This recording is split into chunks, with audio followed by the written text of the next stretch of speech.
Bueno, hola a todos una vez más. Gracias por estar acá. Un panel súper interesante. Yo que soy de las lenguas raras, ¿no? Imagínense, para mí esto es un aprendizaje porque digo, bueno, me siento identificada, ¿no? La lengua bengalí y Borges. Razu Alauddin. Entrevista por Mónica Herrero. Voy a esperar que Mónica se siente y la voy a presentar como corresponde. Bueno, Mónica Herrero es profesora y licenciada en Letras por la Universidad de Buenos Aires. Posee un diploma de especialista en Educación Comparada y Estudios Culturales por la Universidad de Londres y es magíster en Propiedad Intelectual por la Universidad Austral. Edita y corrige obras en español, idioma al que traduce desde el francés, inglés, portugués e italiano. En el año 2005 fundó MH Consultoría Editorial para asesorar editoriales en gestión y derechos de autor. Desde el 2018 hasta el 2021 se desempeñó como secretaria académica del Instituto de Enseñanza Superior en Lenguas Vivas, Juan Ramón Fernández, institución en la que también enseñó en la carrera de traductorado en inglés por más de 30 años, que no parece para nada, ¿no? ¿30 años? ¿Seguro? Ya estoy jubilada. Bueno, los dejo con Mónica, los dejo con Azu y espero que disfruten muchísimo esta entrevista que va a ser súper especial. Gracias. Gracias. Bueno, buenas tardes. Gracias por haber venido y hoy me toca una tarea muy agradable que es conversar con Razu Alauddin, traductor del Borges al bengalí. Pero lo que hemos, lo voy a presentar brevemente. Él ha preparado algo que quisiera compartir con ustedes.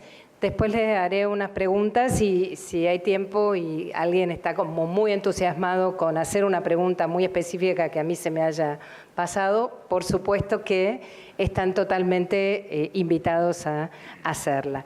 Bueno, Razu Alauddin es un poeta, ensayista y traductor y viene de Bangladesh, de muy lejos. Y yo no voy a decir nada más para permitirle a él que hable. Y después, en todo caso, nos iremos enterando de algunas cuestiones de su biografía cuando conversemos. O sea que te dejo la palabra. Gracias. Primero que nada,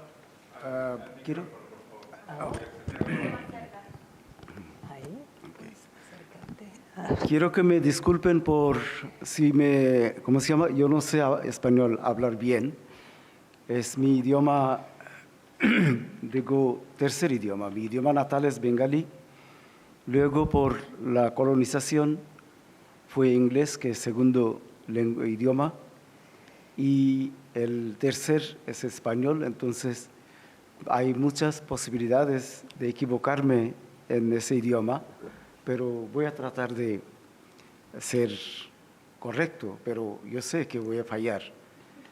Y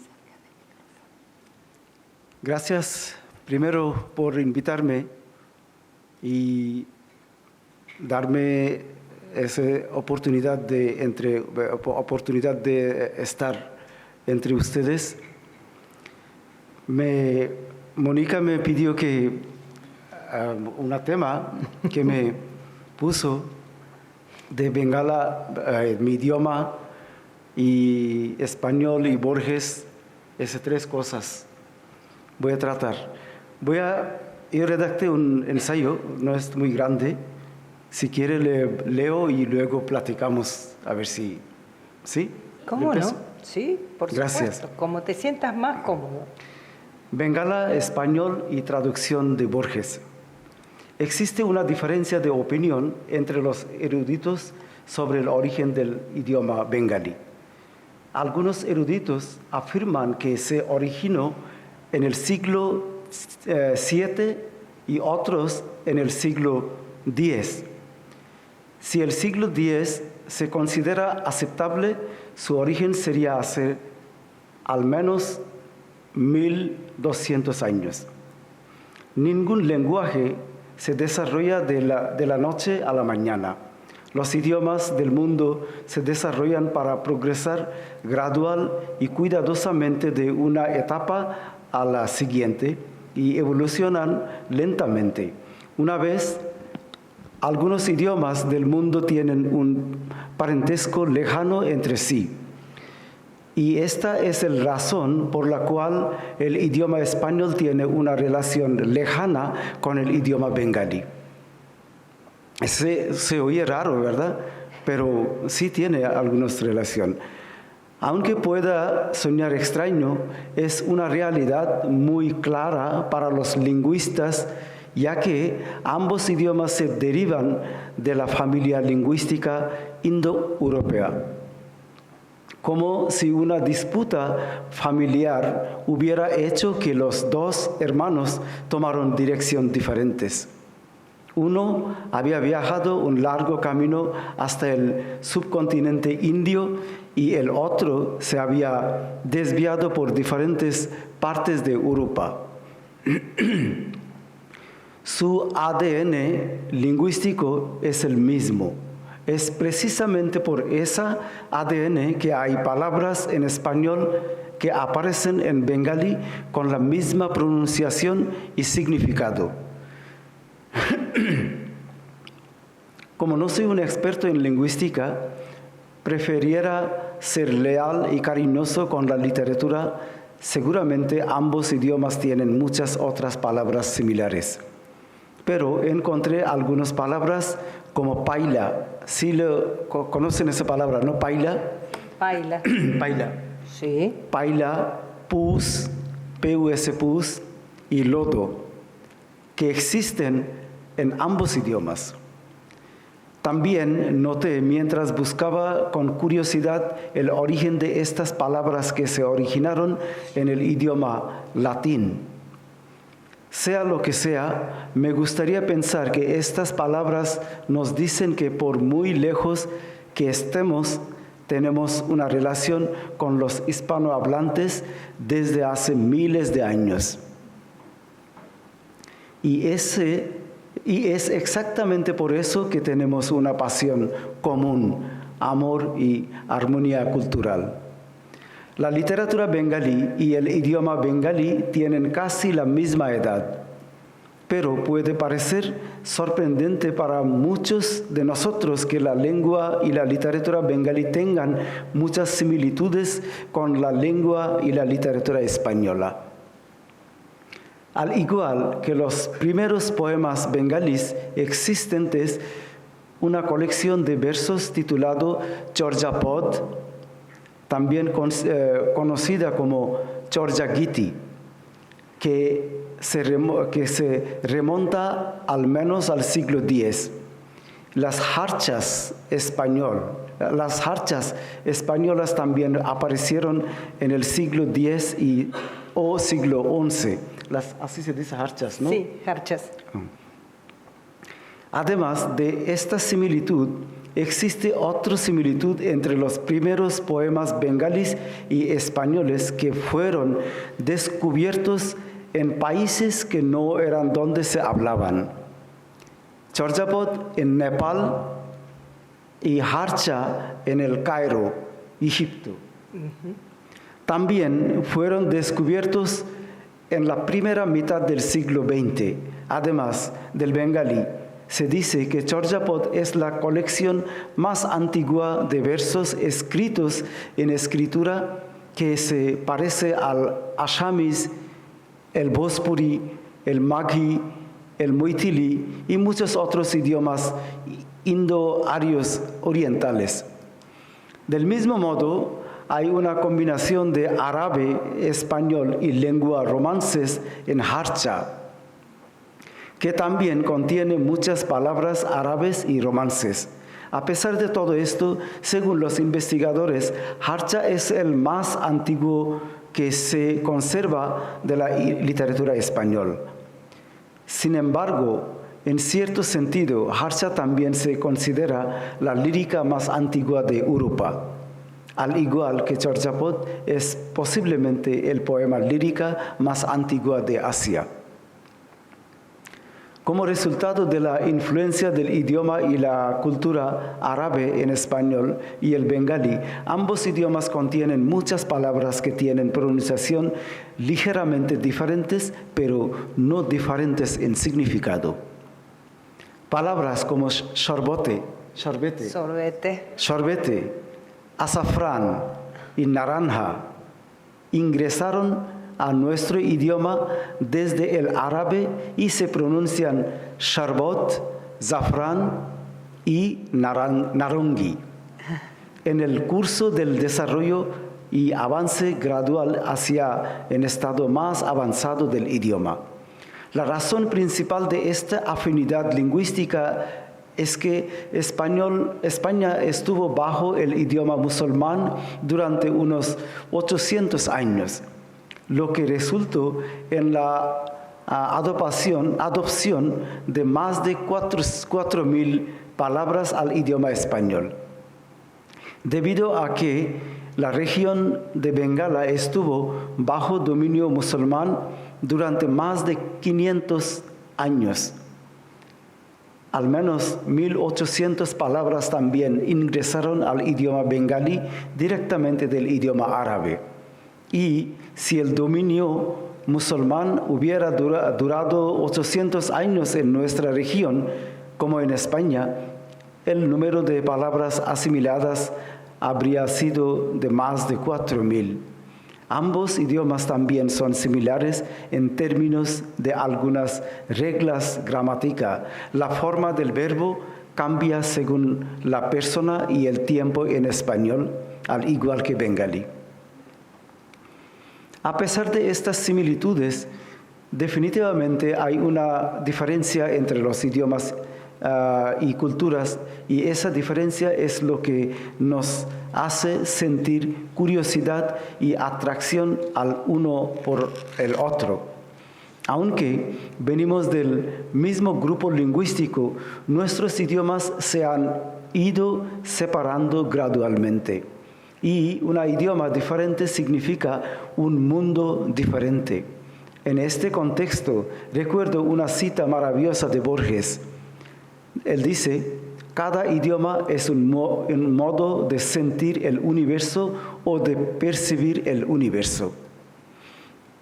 Octavio Paz, casi haciéndose eco de Borges, hacía una más cierta y clara la idéntica relación entre lengua y mundo. Él decía, Octavio Paz, es lo mismo como dice Borges, cada lengua constituye un modo de mirando el mundo y cada civilización es un mundo en sí mismo. A través del idioma bengalí experimentamos un mundo de diferentes perspectivas de hablantes de diferentes idiomas nativos y los traductores juegan un papel de gran importancia en la construcción de un puente entre estos mundos diferentes. Y aunque hemos estado separados por una brecha de miles de años y hemos adquirido una apariencia diferentes que nos ha hecho extraños entre nosotros, los traductores pueden disminuir esta distancia de desconocimiento a través de su trabajo. Al respecto, Octavio Paz nos recuerda la importancia y finalidad de la traducción. Él dice, la traducción elimina las diferencias entre un idioma y otro, y por otra parte, les otorga mayor protagonismo porque a través de la traducción tomamos mayor conciencia de que los demás hablan y piensan de manera diferente a la nuestra. La nación bengalí ha llegado a la forma en que están las cosas ahora, especialmente en lo que respecta al estado cultural y relacionado con la escritura, el estudio o la aparición de la literatura después de miles de años. Muchos pensadores, literatos, genios creativos han enriquecido la lengua y la literatura bengalí con sus obras. Rabindranath Tagore es uno de ellos.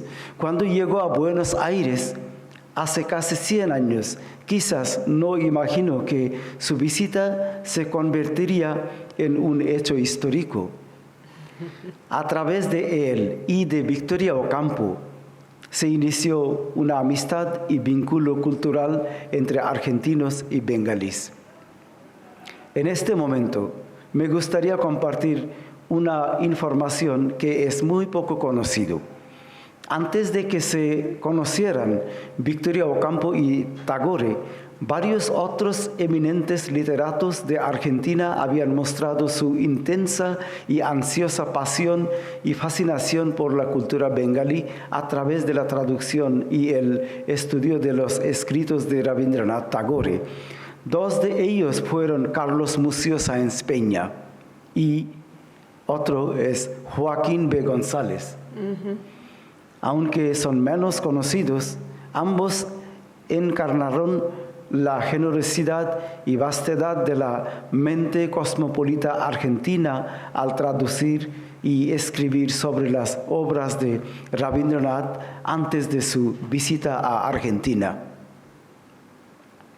Antes de conocer a Rabindranath, Jorge Luis Borges también dejó huellas de su lectura y curiosidad por el poeta bengalí en algunos de sus escritos. La hospitalidad de Ocampo hizo posible el encuentro de Tagore con Carlos Mucio Sáenz Peña y Borges. Teniendo su atención fijada como por hechizo, Victoria Ocampo escribió varios ensayos, memorias y un libro sobre Rabindranath. Pero Borges escribió varios más sobre el después de la reunión, aunque la mayoría de ellos son ejemplos de su sentimiento agridulces por Tagore. Pero agridulce porque dice que Borges y Tagore pelearon discutieron sobre Rudyard Kipling, un escritor inglés. Pues aquí no viene ese detalle, pero me gustaría contar, porque ustedes saben que Borges fue muy admirador de Rudyard Kipling y Tagore también era admirador de obra de Rudyard Kipling, pero el punto de vista como político, el Rudyard Kipling era más, ¿cómo se dice? Racista, más bien. Era contra los de hindús, claro, aquellos tiempos. Entonces discutieron sobre eso y a Borges no le importaba mucho su punto de vista político de Rudyard Kipling, porque él fijaba la literatura. Y pues eso fue la discusión. Pero, otro lado, Tagore dedicó uno de sus poemarios a Ocampo como muestra de su amor por la hospitalidad y amistad de Ocampo.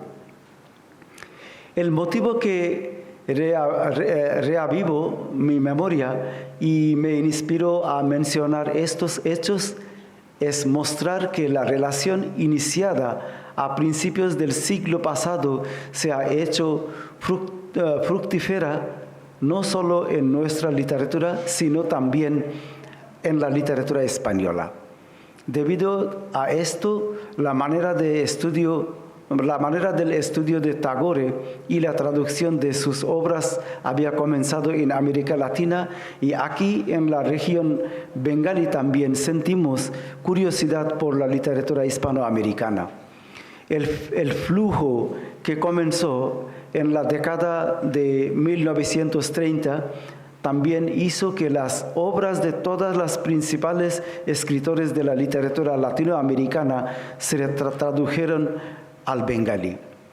Me gustaría mencionar que se ha desarrollado un mayor número de lectores de ambas literaturas a través de la traducción. Jorge Luis Borges, comenzó a traducirse al bengalí en la década de 1960, aunque en gran parte como resultado de un interés fragmentado. En la década de 1990, un poco por mi iniciativa y interés, se inició el estudio de Borges y la traducción de sus obras a gran escala.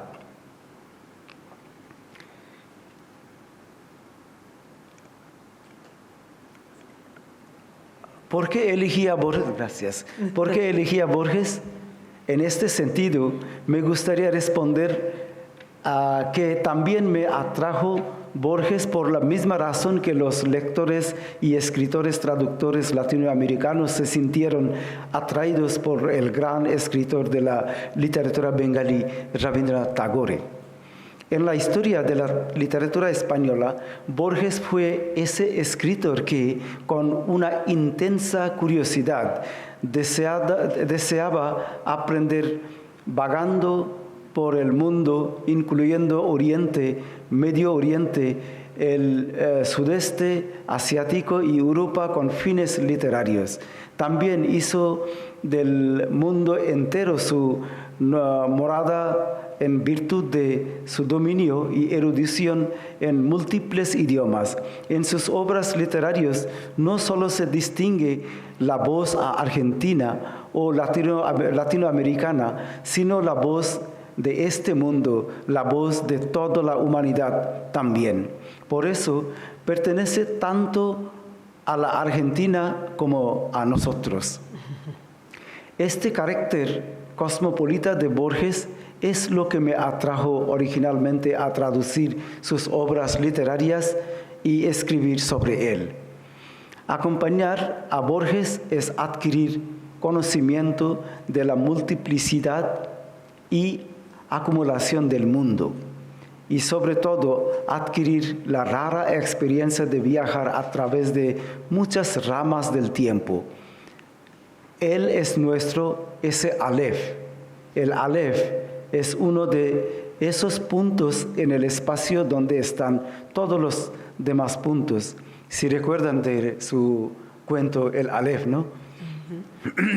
Gracias a los idiomas inglés y un poco de español, por lo que quería entender a Borges, entre la fidelidad al texto original y el grado de libertad que implica la traducción, me preocupa más la primera.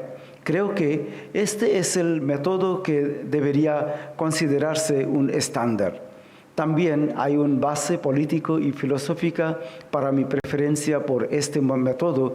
Un traductor tiene que aceptar la característica única de otras culturas. Además, cada nación tiene su propia cultura única, discernible en sus modos literarios y artísticos de expresión.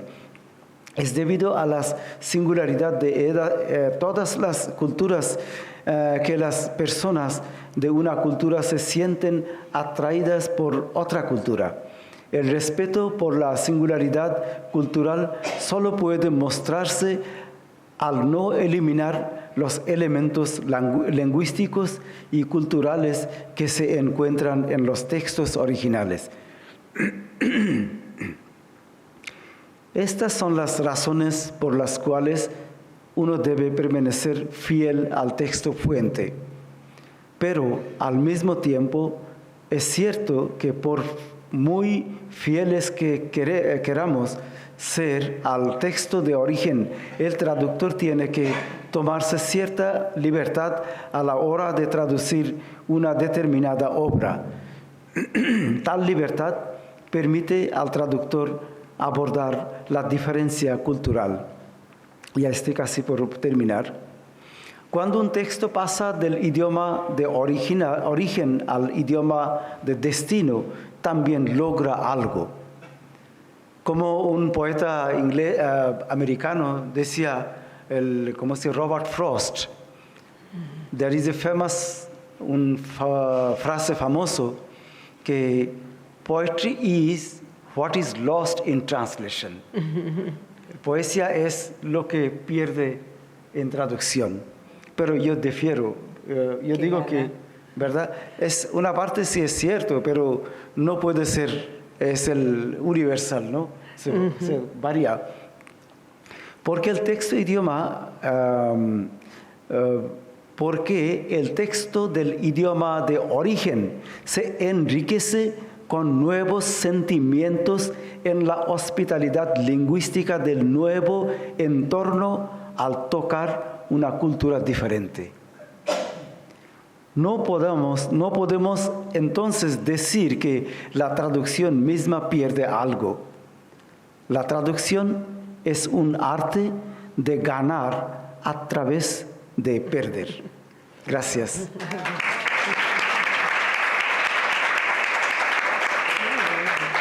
¿Está bien? Gracias. Bueno, muchísimas gracias por esta lectura y bueno, lo que rescato para que después pensemos es, por una parte, digamos, el bengalí y el español. El origen literario parecería estar fijado bastante cercano, ¿no es cierto?, con las jarjas en el caso del español y con las chachapiti, con el chachapot, en el caso del bengalí, ¿no es cierto? Y otra cosa que me pareció muy atractiva, y como para empezar a pensar la conexión entre dos culturas y dos lenguas que aparentemente, bueno, surgen de una misma fuente, como bien lo señalaste, pero después quedan muy alejadas una de la otra, la influencia del árabe, sí, ¿no? O sea, la presencia muy fuerte de un dominio musulmán en el caso de ustedes, de la presencia árabe en el caso de la península ibérica, y obviamente ese legado que nosotros tenemos en nuestra lengua, la cantidad de vocablos árabes. Otra similitud interesante es la de las reglas gramaticales, persona y tiempo, también tenemos en ambos idiomas, no todos los idiomas manejan. Es igual que español, se cambia por, ¿cómo se llama?, persona, y nosotros, ustedes tienen como primera, segunda, tercera. ¿Del mismo verbo? Van cambiando la forma según la persona, o sea, primera, segunda y tercera, primera, igual, singular o plural, etcétera. Y además, presente, pasado y futuro, sí, con las variedades del caso, ¿no? O sea, no vamos a dar una clase de gramática acá, disculpen, no era la intención. Pero todo esto, que de alguna manera me parece muy interesante, porque lo que estás mostrando es que la distancia geográfica, la distancia que con el tiempo hizo que cada una de estas lenguas evolucionara distintas, hace también que tengamos cosas en común. Y por eso tu interés quizá por Borges y no un autor europeo. Y acá te voy a hacer una pregunta que hemos conversado, porque vos tenés una teoría de por qué de alguna manera estamos más cercanos Bangladesh y América Latina, o hay más interés Bangladesh y América Latina que Europa, que tiene que ver con la visión. ¿Nos puedes contar algo? Sí, gracias. Gracias, Mónica. Es un punto, la verdad, muy importante. Bueno, yo empecé a traducir o leer literatura Europa. Mi primer libro es una traducción de un poeta de Austria, Austrian poet, de idioma alemán, Georg Trakl. Mi segundo libro de traducción de los poemas era de un poeta griego, el C.P. Cavafy, Konstantin Peter Cavafy. Y el tercer libro de traducción de los poemas era un poeta británico, Ted Hughes. Se ven que yo fui enamorado, todavía definitivamente estoy enamorado de las literaturas europeas, pero me atrae más la literatura española, de literatura América Latina, por algunos escritores como Borges, como Márquez, como Fuentes, como Octavio Paz, como muchos más, ¿no? ¿Por qué? Porque, por ejemplo, un escritor, Jorge Luis Borges, supongamos un ejemplo muy perfecto para mí, porque decía Borges que con una conversación con María Esther Vázquez, su coautora Sí, y experto de Borges, sí. decía que un italiano corre un dulce riesgo de ser solo italiano. Un inglés corre un dulce riesgo de ser solo inglés. Nosotros, argentinos, podemos ser lo que queremos. Esa amplitud es increíble. Ningún otro escritor europeo puede decir esto. No olvidemos que hay escritores europeos que tenían vista amplia, tenían admiración para literatura de otros países, de otras razas, como podemos Johann Wolfgang von Goethe, ¿no? Goethe, quien reconoció cuando hizo la palabra literatura mundial. Él reconocía las literaturas de Oriente, de Árabe, de Medio Oriente, de la India, de escritor, ¿cómo se llama? Kalidas, de Sanskrit, de Shakuntala. Le gustaba mucho. Entonces, él dice que es la hora de ser, como sea, literatura mundial. No podemos estar cerrados en mismo idioma, en misma literatura. Entonces, sí tenía, pero no era como Borges. No era como Borges porque Borges, ya ustedes saben que he was well versed in so many languages. Sí, El bien versado. ¿Versado? En Sí, español dice, sí, era versado bien en muchas versado lenguas. de las culturas, de cultura árabe, de cultura Medio Oriente, de cultura de España, de Al-Andalus, de la India, de nórdico, de ¿cuál no? Casi se abarca todo el mundo. La cultura, sabía 6, 7 idiomas, ¿no? Ah, sí, sí. Dominaba 6, 7 idiomas y a través de esos idiomas dominaba la, ¿cómo se llama?, sabiduría de esos idiomas. Entonces, ¿por qué yo voy a estar chiquito? Yo quiero ser grande, ¿verdad? Con la ayuda de punto de vista o con la ayuda de la literatura de Borges o de Octavio Paz también tenía la misma Sí. actitud como lo tenía Borges.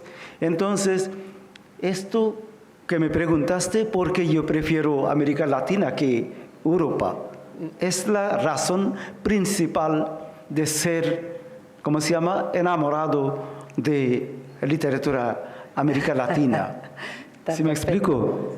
No, clarísimo, clarísimo. La verdad que yo sé que tenemos poco tiempo, que después me van a empezar pero dos cuestiones. La primera, y después vamos que... 13 minutos. Fantástico. Entonces, no, yo no quiero tampoco extenderme y que no corresponda, pero antes de pasar a mostrar y que nos cuentes cada uno de estos libros que tenemos aquí, ¿qué son?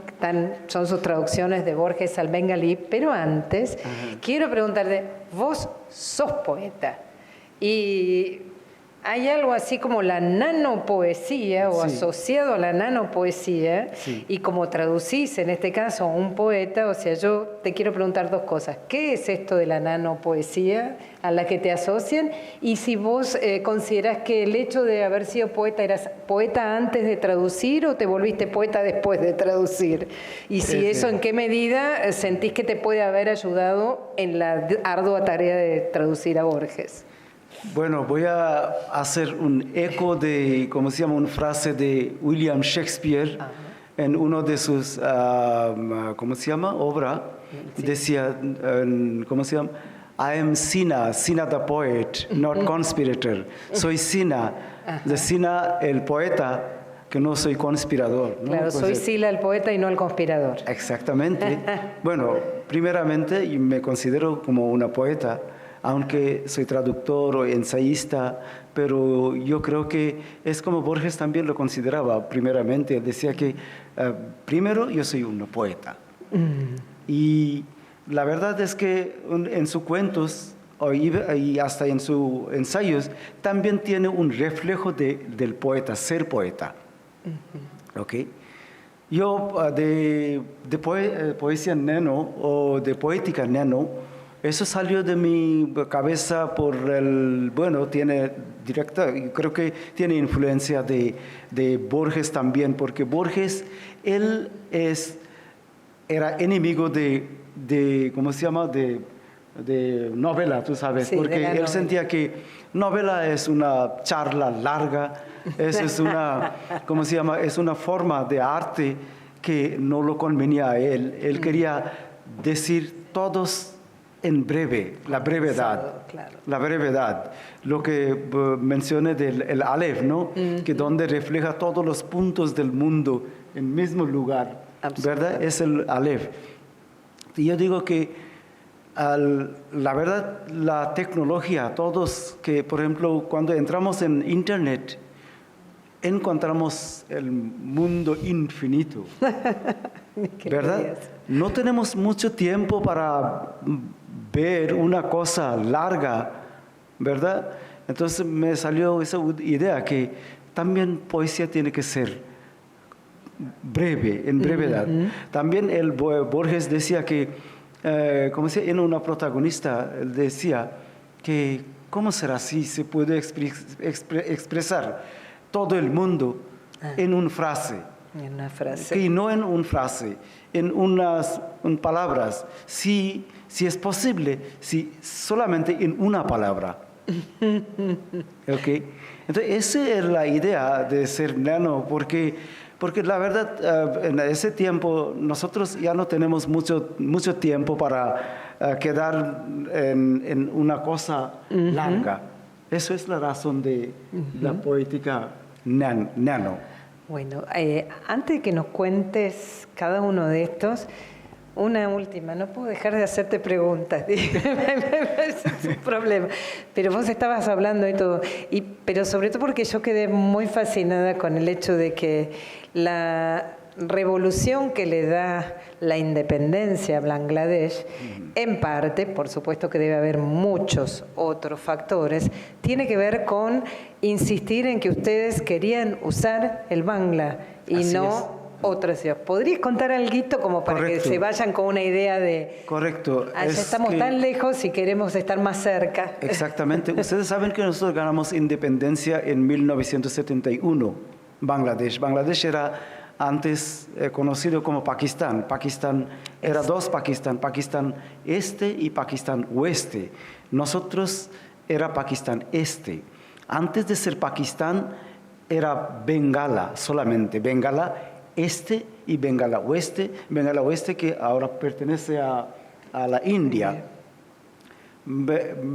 Pero cuando los ingleses dividieron el país, el continente, entre India y Pakistán. Y Pakistán es 1947. Hubo una lucha por el idioma Bengala, porque los pakistaníes, ellos querían imponer su idioma Urdu, que se llama Urdu. Pero en Bangladesh, la mayoría son hablantes Bangla. No tiene sentido que ponga eso. Entonces empezó ¿cómo se llama? Una gran agitación, una gran revuelta. Una gran revuelta por el idioma Bangla. Y luego, después de 1952, empezó, porque los pakistaníes seguían abusando económicamente por varias cosas. Y entonces el idioma, luchando por el idioma, también nos sirvió para luchar la independencia. Porque es una gran manera. Porque el idioma por la lucha, eso fue una semilla para la independencia de Bangladesh. Y acá están. Aquí estamos. Bueno, Hoy estoy representando a mi país. No, y además, o sea, con todo lo que has comentado, con toda esa apertura al mundo de la que hablas, Bangladesh también es un país que ha recibido muchas personas que han salido de la India o de Pakistán porque han sido perseguidos por cuestiones religiosas. Sí. O sea, que perteneces a un país y tenés una mirada, esa mirada de apertura tuya, parecería, digamos, ser una mirada no solo tuya, sino de todos los bangladesíes, o sea, del país al que perteneces. Exactamente. ¿Cómo se llama? En breve, me gustaría expresar agradecimiento de parte de mi país, parte de mi nación, que tiene una contribución grande. La Argentina tiene una contribución grande a favor de Bangladesh. Cuando estamos luchando en 1971, la Argentina estaba al lado de nosotros. Jorge Luis Borges, Victoria Ocampo, Ernesto Sabato, otros más, creo que José Bianco también. Sí, José Bianco también. Era a favor, sí, exactamente, a favor de nuestra independencia. Estamos agradecidos. Me gustaría expresar el agradecimiento. Muchas gracias a vos. Bueno, 5 minutos. Tenemos acá 5 libros, un libro por minuto, qué feo. Okay. Parecen los pitch que tanto nos han dicho, si vas a un lugar le dejan... Es el obra selectas de Jorge Luis Borges. Es la segunda edición, primera edición no lo tengo en mi mano. Es la primera edición salió en 5 volúmenes. 4 volúmenes de obra de Borges, una de poesía, otro de sus cuentos y parábolas, otro es de sus ensayos y conferencias, otro era de sus entrevistas. Aquí los 4 tienen juntos. Y otros volúmenes era sobre Borges. Okay. Eso es el... ¿Se lo puedo pasar para que vayan? Porque lo atractivo, se los digo, es el trazado de esa lengua tan bonita. ¿Ahora sigo esto? Sí, claro. Nosotros queremos saber. ¿Perdón? Sí, totalmente, Gracias. ¿no? Gracias. Pero yo quería que nos cuente qué es antes de hacerlo circular para que ustedes sepan qué es lo que tienen entre manos.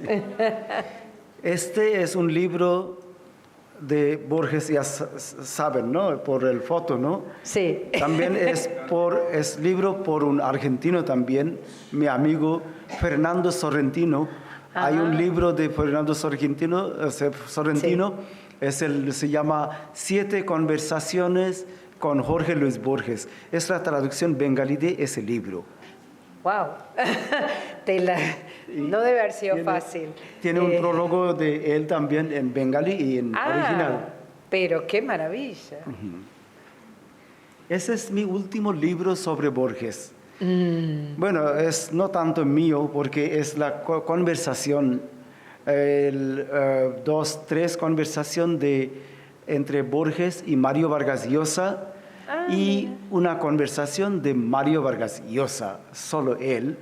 Ese libro surgió de la idea de Mario Vargas Llosa tiene un libro Medio siglo con Borges. Sí.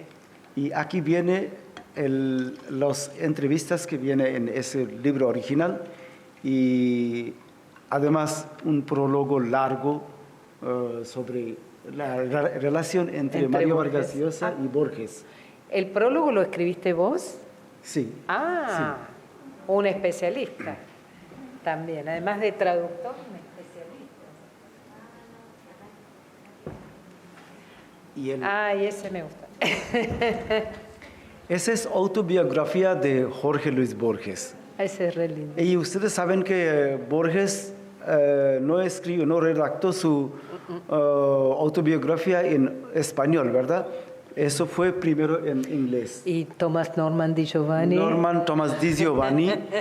Y Norman Thomas Di Giovanni también fue mi amigo. Me dio permiso de traducir directamente de inglés a bengalí. Aquí también tiene claro. Okay.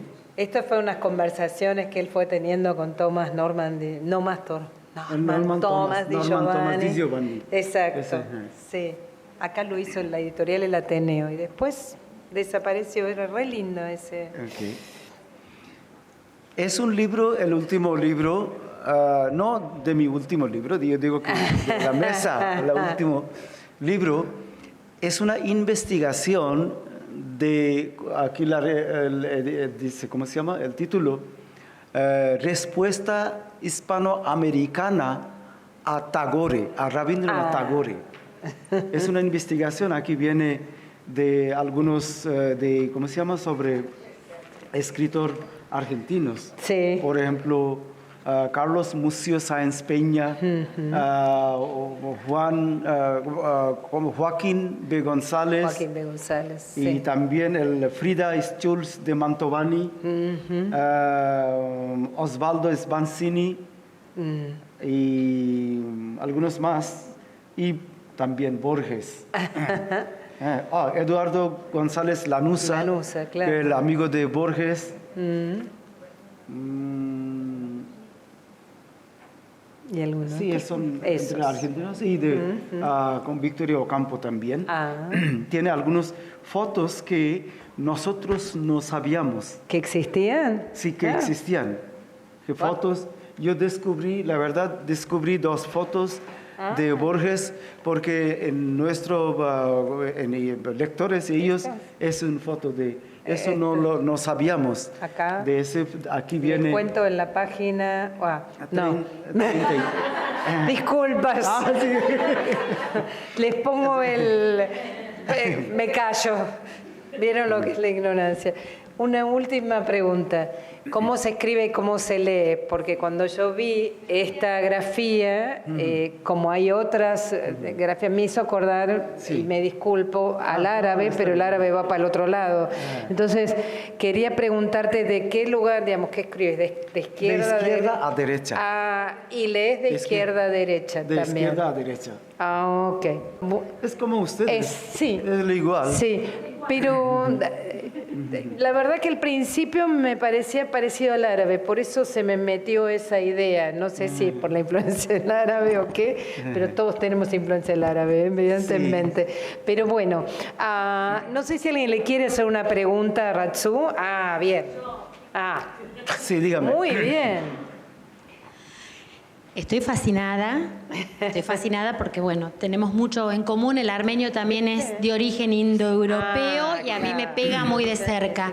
Tengo una pregunta, si lo habíamos hablado, tengo una pregunta básica, tal vez básica, pero de primer grado. Lo que está marcado en pantalla, en rojo, ¿son palabras? ¿Están divididos por palabras? No. ¿El renglón o por qué? No, rojo. No. Eso salió por el Word. Por el Word. Sí, el rojo nada tiene que ver. El lineal, rojo, nada tiene que ver. Escriben, digamos, porque en el español, en el armenio, inglés obviamente, la grafía, escriben el renglón, tienen letras por arriba y tienen letras que tienen parte por abajo. Aquí es todo sobre el renglón. Sí, así. Eso me llamó la atención. Sí. No como japonés. Es vertical, ¿no? Sí. Es horizontal. No, es horizontal, pero es todo sobre el renglón. No tiene nada que baje del renglón. No, casi. De la línea. No. Una línea, sí. Ajá. Sí. Ahí está. Si no es ¿cómo se llama? Alguien escribe, empieza de arriba y luego se va abajo. Claro, es el No, ese es japonés, es otro. No, es el derechito renglón. Gracias. Sí. ¿Alguna pregunta? Sé que ya estamos sin tiempo, pero... Bueno, ya que hay un tiempo, me llamó la atención, me hizo pensar cosas, si el pueblo bengalí está cercano, creo, al pueblo argentino. Acabamos de saber que celebraron mucho nuestro Mundial de Fútbol. Oh, sí, claro. Entonces, siento que estamos... Yo no lo preguntaba para no quedar... Sí. Pero realmente hay dos culturas que se acercan, que se aprecian, que se valoran. Sí, somos muy fanáticos de la Argentina. Yo digo que cuando... Bueno, voy a contar para que no favor. El ministro exterior de Argentina, Santiago Cafiero, el señor fue a abrir embajada de la Argentina. De hecho, Sí, había embajada argentina, pero creo que cerraron en 1974 o 75. Luego él fue a abrir otra vez porque fue presionado, creo, por nuestro fanatismo. Porque ya Bangladesh se divide entre dos, uno por Brasil y otra parte por Argentina. Pero Argentina. Siempre con América Latina. Siempre con América Latina. Más América Latina. Exactamente, siempre con América Latina. Y bueno, y tuve la oportunidad de conversar con el señor Santiago Cafiero, y yo fui única persona quien regaló esos libros a él. Él fue muy sorprendente porque él no imaginaba que alguien puede regalar libros, y además libros de Borges. Claro, de autores. Porque él fue a inaugurar embajada por los fanáticos de fútbol. Entonces él me preguntó, oye, ¿Borges es muy famoso aquí? Y yo dije que sí, claro que sí es famoso. Si no hubiera ser famoso, ¿por qué salen tantos libros? Y, claro. ¿verdad? Entonces me dio un abrazo y agradecimiento que voy a llevar esos libros conmigo. Bueno, o sea que hay un público para Borges. Se puede seguir traduciendo. No como los seguidores fútbol, pero en arena. Pero sí. también acá es así. Sí. Sí, ¿verdad? Así es. Pero es el, ¿cómo se llama? Escritor como Borges se crece, claro. Siempre, ¿no? He's the ever-growing writer. Among how to say, readers. Entre claro. lectores, ¿no? Es un escritor entre lectores. Exactamente. Así que, bueno, nos quedamos sin tiempo, ya me están haciendo... Qué feo, ¿no? Los exalumnos después te tratan mal. Es un exalumno, no se puede creer. Pero bueno, Ratsu, mil gracias. Estuvo muy linda nuestra charla, tu presentación, y dentro de un rato, después de las próximas charlas, vamos a volver, pero a leer poemas. Gracias. Así que... Muchas gracias.